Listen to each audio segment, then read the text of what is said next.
Yes, kwanirizaako nnyo yonna gy'osinza okuba ng'otuwuliriza nkutegeeza nti okola ky'amaanyi nnyo okwekumira ku mayengo gano aga UG Updates TV. Kaakati gwe mukwano gwange ali eyo bye wasubiddwa eggulo oluvannyuma nga olwabadde byogera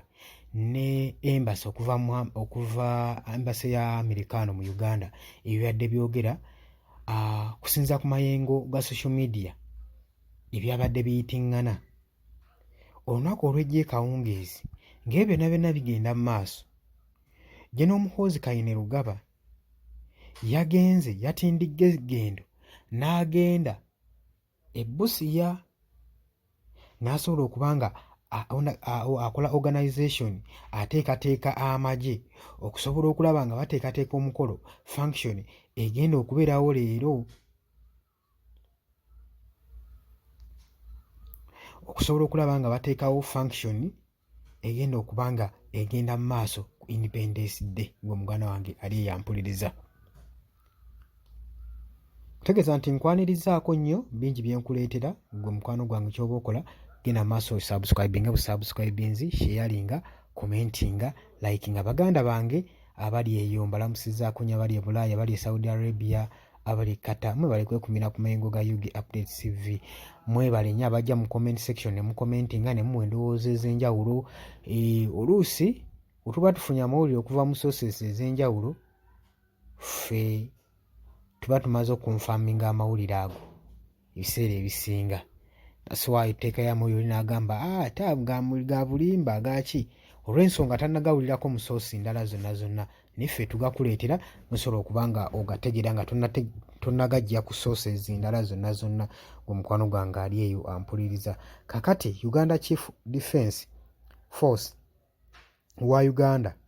owa People's Defence Force UPDF General Muhoozi Kainerugaba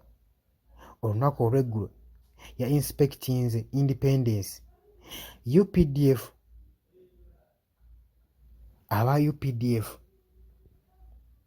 sources ez'enjawulo zimaze okuba nga zikonfaminga nti nno preparation eno okuteekateeka kuno kwabadde Busia nga bagenda okuba nga bakuza Independence Day celebration okuva mu 62 gwe mukwano gwange ali eyampuliriza. Bino nno okuteekateeka kuno okulabiddwako General Muhoozi Kainerugaba Busia ng'ateekateeka amagye ng'ali mu bayitaayitamu ng'ababongako.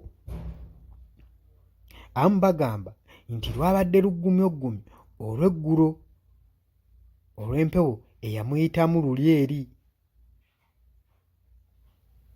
Sources ezisinga bwezito wezigamba kuba bagamba bino bituusewo oluvannyuma mu kaseera ke kamu nga ambassador wa United States of America nga statinze nti nno ambassador wa United States mu America to Uganda William Pope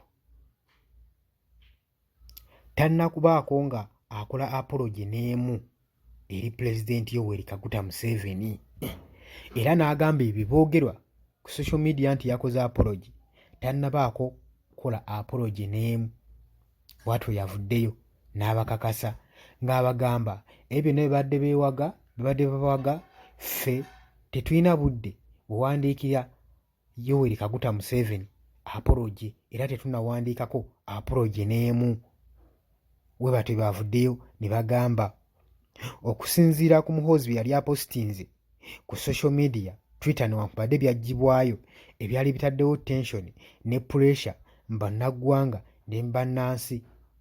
nga ffenna tulindirira kyekiddako omukulu General Muhoozi amaze okwogera kyekigenda okuba nga kiddako. Era buli omu yabadde alindiridde okulaba ambassador wa America William Pope okuba nga tumulengerako awo ku ntebe roodi ng'asibyemu obubwe ng'akutte engugu mu kakutiya ng'azizza ewaabwe ku butaka kubanga gwate munaye babadde bamuwadde lunaku lwa Mande obutasukka lunaku lwa Mande essaawa 3 okuba nga amwamuse ettaka lya East Africa obutaddamu wadde lituuzaamu wadde n'ekigere n'ekimu weekiti. era ffenna twabadde wano nga tulindirira nga tugamba Amerika wano batujooze nnyo bbanga ddene nga batutinkoza bamaze ebbanga nga batitoza omuddugavu kaakati nga tugamba mu basajja asanzeeyo omusajja naye munnange tetumanyi gye byakkidde era oluvannyuma lw'ebyo ne tuba nga tulinda kiddako gwe mukwano gwange ali eyo ampuliriza okusinziira ku bibadde bigenda ku social media kigambibwa nti nno bino byabadde tebigenda kutondawo butonzi buzibu bwokka bwokka wabula n'ebizibu bingi ebibadde bigenda okuba nga byetondwawo mu ggwanga oba ebigambo bino byabadde bigenda kutondera eggwanga ebizibu okusinziira era tujjukira bulungi nti nno state meeting yatudde ne baanukula General Muhoozi Kainerugaba ku posti z'ataddeyo ne baba nga basobola okukkakkanya obusungu bw'abasajja era ne bamulagira mu bwangu abeere ng'adireetingayo posts zeyapostinze ku social media mu bwangu obw'ekitalo. Bwe twayogeddeko ne ambassador wa America mu Uganda William Pope ku nsonga z'okuwandiika apology ng'awandiikira Pulezidenti Yoweri Kaguta Museveni yagambye nti okusinziira ku source yagambye nti bannafunako official statement n'emu ng'eshuwalinga oba ng'eyogera ku official report ng'edimandinga apology tebannafunako official report n'emu okuva mu office ng'estatinga nti badimandinga apology tebannaba kubanga bagifuna era y'ensonga lwaki tebalina nsonga lwaki bandibadde bawandiika apology gwe mukwano gwange ali eyampuliriza so tewabaddeewo nsonga lwaki babadde bakola apology ku nsonga ki kubanga tewabaddewo nsonga gwe mukwano gwange ali eyampuliriza kutegeeza nti ku UG Updates TV kosinza oba ng'otuwuliriza kutegeeza nti nno mbaagala nnyo naye teweerabira ku subscribinga sharinga commentinga mwebale kwekumira ku mayengo ga UG Updates TV tubagambye tugenda kuba ffe tuba information yonna buli nsonda y'eggwanga tugenda kuba tutuukayo nga tubayiggira mwebale nnyo mwera